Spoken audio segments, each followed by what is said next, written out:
Herkese merhabalar. 14. ders ne diyorduk? Barşаңызға сәлем. A1 деңгейінің 14. dərsi, 14. sabağı. Ne diyorduk? Şimdiki zamanın hikayesi. Şimdiki zaman degenimiz naq осы шақ еді. Оның жалғауы yor, ıyyor, iyor, uyyor, üyor болатын. Яғни біз сөйлеп тұрған уақытта болып жатқан бір іс әрекетті айтқан кезде қолданамыз мұны нақ осы шақта. Мысалы, мен қазір ben şimdi konuşuyorum. Ben şimdi ders anlatıyorum. Ve siz beni dinliyorsunuz. Güzel. Al енді hikaye дегеніміз не? Hikayenin жалғауы ды, ди, ду, ді. Енді мына жерде yorдан кейін жалғанып тұрғандықтан бұл ду ғана жалғанып тұр. Одан бөлек ды, ди, ду, ді немесе ты, ти, ту, ты бұл қай шақтың жалғауы? Өткен шақтың жалғауы. Yor нақ осы шақтыңқы, ды, ди, ду, ді өткен шақтың жалғауы. Бұл жерде şimdiki zamanın hikayесінде осы екеуі бірігіп тұр. Бұл дегеніміз не?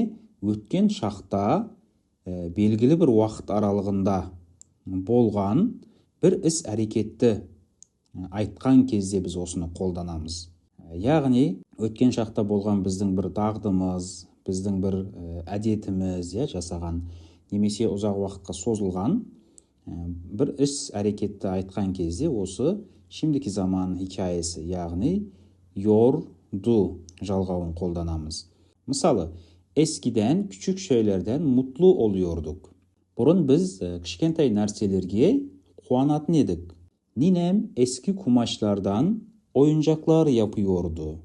Әжем ескі маталардан ойыншықтар жасайтын еді. Яғни мұны бұрын бір рет қана жасап қойған жоқ. Оның әжесі үнемі ескі маталар жиналатын болса, оларды алып, олардан ойыншықтар жасайтын еді. Az kalsın yemeği ocakta unutuyordum. Az önce kavga ediyorlardı, ne çabuk barıştılar. İzmir'deyken hiç canımız sıkılmıyordu. Bunu ondan hiç beklemiyordum. İlkokulda en çok hangi dersi seviyordun? Anne, ben çocukken çok yaramazlık yapıyor muydum? Onu tanımıyor muydunuz? Ben sizi arkadaş sanıyordum. Ары қарай жалғастырайық. Gidiyordum, bitiyordu, kullanıyordu, bahsediyorduk. Міне осы жердегі мына сөздерді бос орындарға қойып шығыңыз. Видеоны осы жерде тоқтатып, өзіңіз жаттығуды орындап алыңыз. Одан кейін жалғастырып дұрыс жауабын көресіз. Дұрысы осылай болады. Gençken haftada bir sinemaya gidiyordum. Yani gençken жас кезімде аптада бір рет, аптасына бір рет кинотеатрға баратын едім. Яғни ол бірнеше жыл солай қайталанған болуы мүмкін. Жас кезінде ол әр апта сайын кинотеатрға барып тұратын еді. Яғни бір рет қана барып тұрған жоқ. Бұл қайталанып тұратын еді бұл әрекет. Biz de tam senden bahsediyorduk. Яғни сен келгенге дейін біз сен жайлы айтып жатыр едік.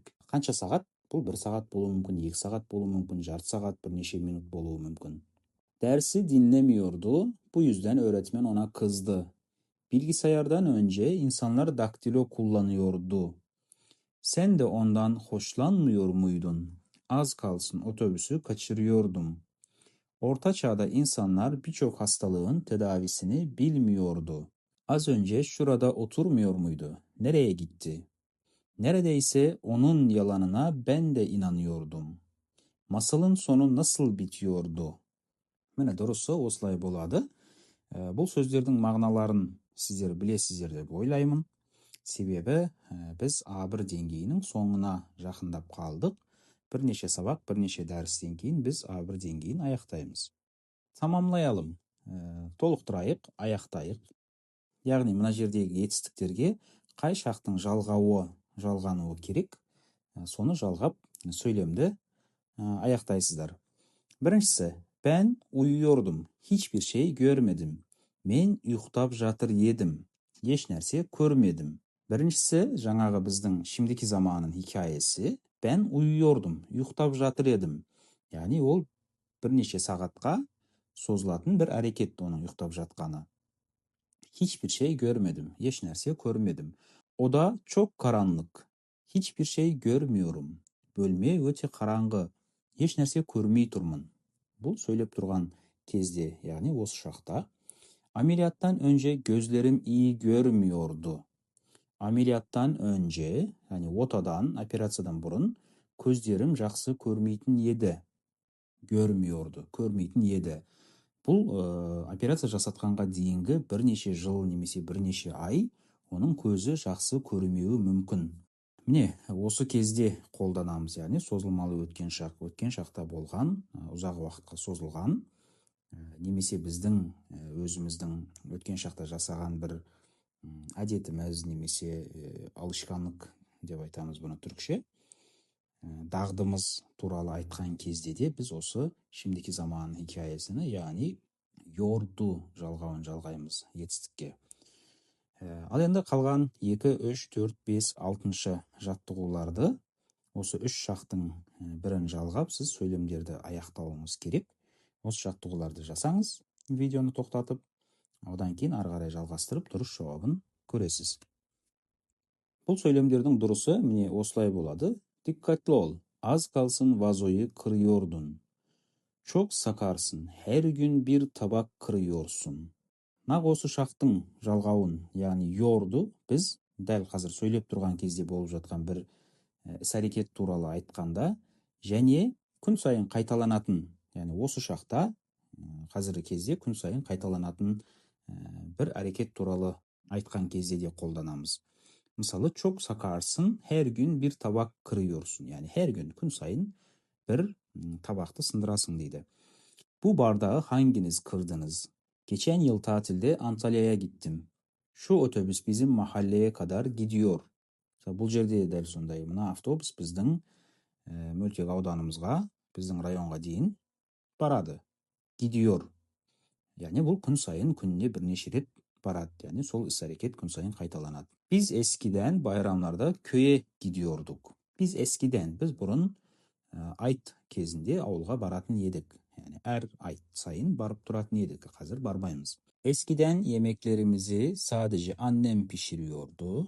Annem şimdi mutfakta yemek pişiriyor. Dün annem evde değildi. Yemeği ablam pişirdi. Öğrenciyken her hafta sonu sinemaya gidiyordum. Dün arkadaşlarla sinemaya gittim. Bu akşam hep birlikte sinemaya gidiyoruz. Бұл жерде мысалы yordu біз келер шақта болатын, яғни алдағы уақытта болатын бір іс-шара туралы айтқан кезде қолданып тұрмыз. Егер бұл алдағы уақытта болатын бір нәрсе жоспарланған, нақты белгілі нәрсе болатын болса, ол кезде біз нақ осы шақтың жалғауын қолданып айтуымызға болады. Мысалы, bu akşam hep birlikte sinemaya gidiyoruz. Бүгін кешке бәріміз бірге кинотеатрға барамыз. Яғни бұл жоспарланып қойған, қандай да бір фильмге билет алынып қойған, келісіліп қойған нәрсе болғандықтан. Мысалы, uçak yarın saat 9'da kalkıyor. Ұшақ ертең сағат 9'da ұшып кетеді. Бұл белгілі, яғни жоспарланған іс-әрекет. Бұл кезде біз осы şaktың жалғауын, яғни yordu қолдануымызға болады. Çocukken bir an önce büyümek istiyordum. Bugünlerde çocukluğuma dönmek istiyorum. Dün ondan biraz borç istedim. Келесі жаттығуымыз cümle kuralım. Мына жердегі аралас берілген сөздерден сіздер дұрыс сөйлем құрауларыңыз керек, және кейбір сөздерге дұрыс жалғауларыңыз керек. Мысалы, біріншісінде İzmir'deyken bir otur ev bahçeli. Жақшаның ішіндегі қосу белгісі бұл сөйлемнің болымды сөйлем екенін, азайту белгісі болымсыз сөйлем екенін, ал қосудың жанында сұрақ белгісі болса сұраулы сөйлем, бірақ болымды.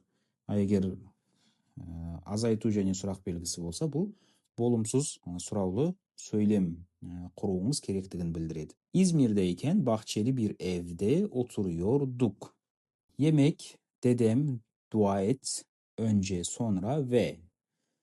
Осыларды видеоны тоқтатып, сөйлемдерді жазып шығыңыз, одан кейін ары қарай жалғастырып, дұрыс бұрысын тексеріңіз. Сөйлемдеріміздің Dorosu mine osunday болады. Dedem yemekten önce ve sonra dua ediyor. Atam tamaktan burun және кейін bata berеді. Yani dua жасайды, bata berеді. Hiç kimse anlat sırlarımızı. Sırlarımızı hiç kimseye anlatmadım. Sırlarımızdı, kupiyalarımızdı hiç kimge айтпадым. İnsanlar televizyon yokken nasıl vakit geçiriyordu? Dersten sonra hemen eve gidiyorum. Biz genellikle tatile gidiyoruz. Kız annesinden çok teyzesine benziyor. Bu sorunun cevabını bilmiyor musun? Ары қарай жалғастырайық. Okuyalım, yerleştirelim. Мына жердегі сөздерді тиісті жалғауды жалғап, бос орындарға орналастыруларыңыз керек. Бұл жерде де видеоны тоқтатып, жаттығуды жасап, одан кейін дұрыс жаздыңыз ба, қате жаздыңыз ба, қай жерде қандай қателік жібердіңіз, міне соны тексеріп шықсаңыз болады. Evet, metnimiz yine osunday болады. Güzel bir kelebek bahçede neşeyle uçuyordu. Bahçe rengarenk çiçeklerle doluydu. Bir çiçekten diğerine konuyor, eğleniyordu. Tam o sırada bir papatya gördü. Papatya çok güzeldi. Onun yanına gitti, yaprağına kondu ve tanıştılar. Merhaba, seni uzaktan gördüm. Harika bir çiçeksin. Papatya sevindi ve sen de çok güzelsin. İyi ki geldin. Yalnızlıktan çok sıkılıyordum, dedi. Bütün gün sohbet ettiler. Birbirlerini çok sevdiler. Kelebek birkaç gün papatya ile birlikte vakit geçirdi. Bir akşamüstü, papatyam, kelebekler sadece birkaç gün yaşıyor. Benim ömrüm de bitiyor. Ama ben senin yanında ölmek istemiyorum. Bu yüzden bugün gidiyorum. Hoşça kal, dedi ve uçtu. Papatya ona inanmadı. Arkasından seni seviyorum diye bağırdı. Kelebek ben de dedi ama maalesef papatya duymadı. Papatya her gün ağlıyordu. Çok üzgündü. Yaprakları soluyor ve teker teker kopuyordu. O ise sadece iki sözcük söylüyordu. Seviyor mu, sevmiyor mu? Келесі тапсырма бос орындарға жоғарыдағы етістіктерді қойып, сөйлемді аяқтауымыз керек. Selim nerelerde? Bilmiyorum. Bugün hiç görmedim. İzlemek, görmek, izlemek, seyretmek, dinlemek, bakmak, duymak. Бұл сөздердің мағыналары қандай және қай кезде қолданамыз? İzlemek. İzlemek деген сөздің бірнеше мағынасы бар. Оның бірі бір нәрсені бақылау немесе көру, телевизион izlemek, film izlemek, televizyon seyretmek деген кездегі мағынасы бұл көру, тамашалау деген мағынаны білдіреді. Одан басқа екінші бір мағынасы izlemek, біреуді бақылау, яғни біреудің ізіне түсу деген сияқты мағынаны білдіреді. Görmek, көру, dinlemek, тыңдау, bakmak, қарау, duymak, есту. Ал енді осы сөздердің қайсысын қай бос орынға орналастырамыз? Қай сөйлемді қалай аяқтаймыз?